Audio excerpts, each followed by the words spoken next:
अस्सलाम वालेकुम।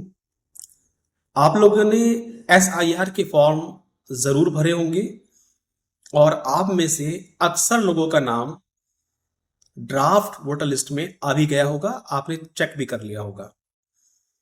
लेकिन अगर आप समझते हैं आपका काम मुकम्मल हो गया और मज़ीद कुछ करने की ज़रूरत नहीं है, तो आपको नुकसान उठाना पड़ सकता है, क्योंकि ये जो वोटर लिस्ट अभी जारी की गई है, ये ड्राफ्ट वोटर लिस्ट है। समझिए एक तरीके से ये कच्ची वोटर लिस्ट है।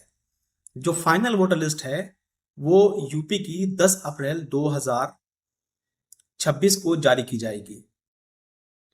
इस दौरान क्या होगा कि जो ड्राफ्ट वोटर लिस्ट आई है, जिसे मैं कच्ची वोटर लिस्ट कह रहा हूं, उसकी स्क्रूटनी की जाएगी, यानी उसका अध्ययन किया जाएगा गहराई के साथ में। और उसमें से अगर कोई बात काबिल तवज्जो लगती है या काबिल एतराज़ लगती है, तो उस पर नोटिस जारी किए जाएंगे। और ये काम अब उत्तर प्रदेश में शुरू हो चुका है। दो तरह की खामियों के लिए नोटिस जारी किए जा रहे हैं। एक तो यह है कि लॉजिकल डिस्क्रिपेंसी, जिसको तार्किक विसंगति कहा जा रहा है। दूसरा यह है कि मिसमैच या अनमैप्ड, यानी आप अपने एसआईआर के अंदर सही तरीके से आप 2003 के एसआईआर में अपना या अपने वालिदैन का हवाला नहीं दे पाए हैं। तो इन दोनों के लिए आपको नोटिस जारी किए जा रहे हैं। जो लॉजिकल डिस्क्रिपेंसीज हैं वो कुछ इस तरह की हैं कि 2003 में और जो मौजूदा वोटर लिस्ट है उसमें आपके नाम में कोई फ़र्क है, या आपके वालिदैन के नाम में कोई फ़र्क है, या आपकी उम्र और वालिदैन की उम्र में जो डिफरेंस है वो काबिल तवज्जो है, यानी उस पर मज़ीद क्लैरिफिकेशन की ज़रूरत है। इसी तरीके से अगर किसी पेरेंट्स के नाम पर 6 या 6 से ज़्यादा बच्चे मैप किए गए हैं, तो उनको भी नोटिस जारी किया जा रहा है। इसी तरीके से अगर दादा दादी और आपकी एज में जो डिफरेंस है वो भी काबिल तवज्जो है, या उस पर मज़ीद क्लैरिफिकेशन की ज़रूरत है, तो उस पर भी नोटिस जारी किया जा रहा है। और जिसके 2003 से नाम मैप नहीं हो पाए हैं उनको भी नोटिस जारी किया जा रहा है। तो इसके नोटिस की लिस्ट जारी हो गई है। तो आप जागरूक रहें। पहले तो खुद कोशिश करें कि उस लिस्ट के अंदर देखें कहीं आपका नाम तो नहीं है, यानी आपके नाम पर कोई नोटिस तो नहीं है।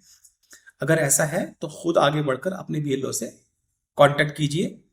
और अगर आप नहीं भी करते कांटेक्ट, तो बीएलओ की यह जिम्मेदारी है, अगर आपका नाम उस लिस्ट में आया है तो वो बाकायदा आपको कॉल करेगा, आपको नोटिस देगा, आपके साइन कराएगा, आपका फोटो लेगा।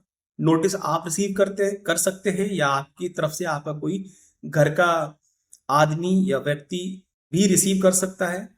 और बीएलओ आपसे जो भी डॉक्यूमेंट मांगे वो डॉक्यूमेंट उनको प्रोवाइड कराइए। मिसाल के तौर पर जो लॉजिकल डिस्क्रिपेंसीज हैं उसके लिए आमतौर से जो बीएलओस हैं वो पैन कार्ड, आधार कार्ड मांग रहे हैं, 2003 की लिस्ट मांग रहे हैं। उसके अलावा अगर जो अनमैप्ड वाला केस है, यानी 2003 से आपका डेटा प्रॉपरली मैच नहीं हुआ है, तो उसके लिए जो एसआईआर प्रोसेस में 13 डॉक्यूमेंट सरकार ने बताए हैं या इलेक्शन कमीशन ने बताए हैं, उसमें से कोई एक डॉक्यूमेंट अलग अलग केसेस में कहीं एक डॉक्यूमेंट, कहीं दो डॉक्यूमेंट, कहीं तीन डॉक्यूमेंट आपको देने पड़ सकते हैं। मिसाल के तौर पर अगर आप 1 जुलाई 1987 से पहले पैदा हुए हैं और आपका नाम 2003 की लिस्ट में नहीं पाया जाता, तो आपने अपना ही एक प्रमाण देना पड़ेगा, एक डॉक्यूमेंट अपना आपने देना पड़ेगा।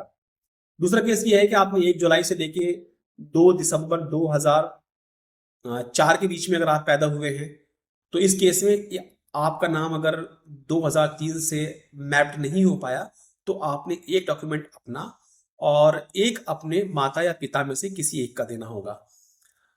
तीसरा केस यह है कि अगर आप 2 दिसंबर 2004 के बाद पैदा हुए हैं, तो उस केस में आपने 3 डॉक्यूमेंट देने पड़ेंगे अगर आप 2003 से मैप्ड नहीं कर पाए अपने नाम को।